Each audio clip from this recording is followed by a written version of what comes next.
Grâce au projet PEDIFI, projet pour la promotion de l'éducation inclusive et de l'empowerment des filles dans la basse vallée de Lomé au Bénin, porté par CIPCRE Bénin avec le soutien technique et financier de ERIX Development Partner, une formation dédiée au gouvernement scolaire a rassemblé les instituteurs ce jeudi 16 octobre 2025 à l'école primaire publique de Gbada dans la commune d'Adion. Une rencontre pédagogique visant à renforcer les capacités des enseignants pour une gouvernance scolaire plus participative, équitable et sensible aux gens, au service d'une école inclusive et porteuse d'avenir.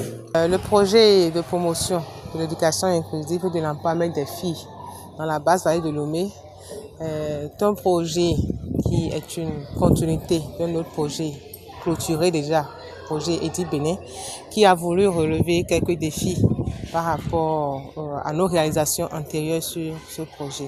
Il faut noter que nous avons observé de faibles capacités de leadership des enfants, notamment des filles, qui ont besoin de renforcement sur leur leadership et des compétences de vie, les valeurs de l'éco-citoyenneté pour pouvoir être un bon citoyen de demain. Et c'est dans cette logique que ce projet a été initié. Et sur la dynamique en place par rapport à la mise en place des gouvernements scolaires que nous avons expérimenté depuis quelques années, et il est aussi identifié comme besoin prioritaire sur le terrain de renforcer les capacités des enseignants qui sont appelés à encadrer ces membres des gouvernements scolaires. Donc, les enseignants encadreurs des GS ont été identifiés. Et nous avons 2 enseignants par école primaire, 2 enseignants par collège public comme collège privé qui doivent accompagner les gouvernements scolaires en place dans leurs établissements scolaires. Ces encadreurs qui sont dans leur rôle d'enseignants, qui sont dans un rôle de conseiller, de facilitateur, d'accompagnateur, pour pouvoir les amener à mettre en place des initiatives et à réaliser ces initiatives au profit de leurs pères enfants. À travers le projet PEDIFI, intervenant dans les 4 communes de la basse vallée de Lomé, filles et garçons, y compris les enfants handicapés, évoluent désormais dans un environnement propice à une éducation inclusive, à une protection renforcée contre les violences basées sur le genre et à une participation active à la promotion de leurs droits, avec une attention particulière portée aux filles par la mise en place des gouvernements scolaires. Ce que témoignent les encadreurs. Au fait, les enfants étaient tellement intéressés à être occupés, intéressés à s'approcher, à être plus proches des enseignants, du personnel, pour pouvoir être au parfum de certaines informations provenant de la direction, par exemple. Si je prends le cas du ministre chargé de la santé, lui travaille souvent avec le personnel qui est chargé de l'hygiène, bon, disons de la santé de la maison. Même dans les dortoirs, il est tellement impressionné en travaillant avec toute l'équipe de leur dortoir, en mettant tout ce qu'il faut en œuvre pour qu'on sente la propriété des dortoirs, l'hygiène surtout avec les visites départementales qu'on sort. En tout cas, l'essentiel est qu'ils s'intéressent, ils sont hyper dedans. Surtout le ministre de l'Environnement, avec lui nous travaillons toujours, en tout cas dans la maison, il s'intéresse beaucoup à ça. Et vous devez aussi remarquer la présence souvent du jeune Esaïe. C'est grâce à ce gouvernement-là qu'il est devenu aujourd'hui le premier, en tout cas le représentant des apprenants de notre école. Et c'est lui, en tout cas notre écrivain, c'est un élève, et pourtant il a déjà des bouquins. C'est notre slammer en plus. Et tout ceci, le fait de leur donner cette liberté de s'exprimer librement, de créer eux-mêmes ou de chercher à s'innover, ou de leur donner cette opportunité d'eux-mêmes de jeter des idées que la direction ou le personnel peut quand même arranger avec eux. Tout ceci, c'est les avantages de ce gouvernement scolaire-là. Cette année, on a eu 9 membres. On nous a informé qu'il faut avoir 9 membres. Donc on a déjà fait le bureau cette année. Cette année, on a évolué un peu. On a le porte-parole du gouvernement. On a le ministre des Sports. On a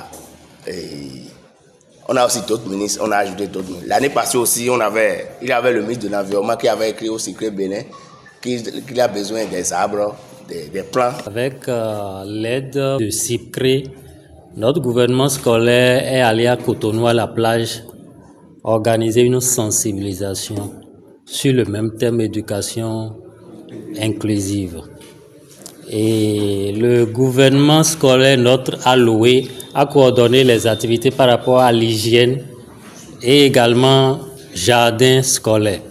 Mais à part l'émission radio, le gouvernement scolaire a organisé 2 sketchs, a même composé un poème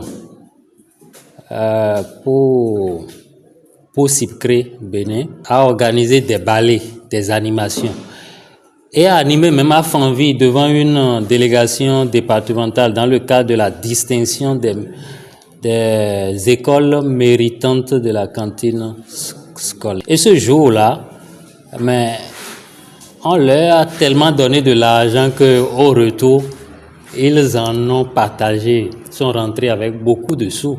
Parce que les gens étaient émerveillés de voir sketch, et comment on appelle ça, chorégraphie, ballet et tout ça, que des gens venus d'ailleurs, d'autres zones, se levaient spontanément, même les nôtres d'Adjoum, et allaient leur donner.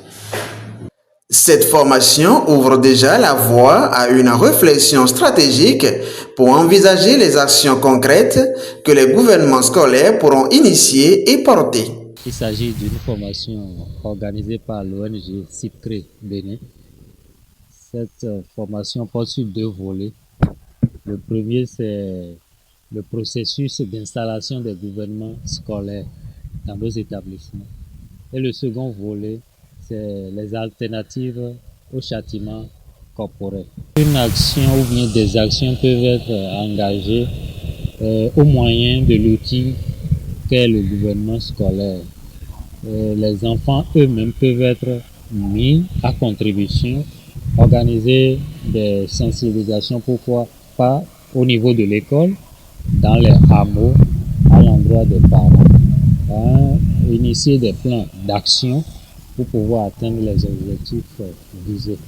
Bon, après cette formation, je dois sensibiliser ma localité, surtout mon école, sur l'organisation, le choix du gouvernement scolaire, sur le châtiment corporel. Ce moment est tout indiqué pour que la coordonnatrice du projet exprime sa profonde gratitude au partenaire technique et financier ERIX pour son précieux accompagnement. Cette formation a été réalisée effectivement grâce à l'appui technique de prêt et financier surtout de notre partenaire suédois ERIX qui a vraiment mobilisé des ressources pour nous accompagner afin de réaliser cette formation pour les encadreurs des gouvernements scolaires. Une formation qui a exigé qu'on ait 2 encadreurs, hommes et femmes, dans l'école pour vraiment réussir la dynamique du gouvernement scolaire, ancrer les effets souhaités et amener les enfants à travailler sur l'inclusion, le genre, leurs droits, leurs devoirs, la participation, et ceci renforce leur estime de soi. De concert avec la coordonnatrice du projet, les encadreurs ont élaboré des plans d'action spécifiques à chaque école afin de renforcer la gouvernance portée par les élèves et d'ouvrir la voie à de nouvelles perspectives prometteuses.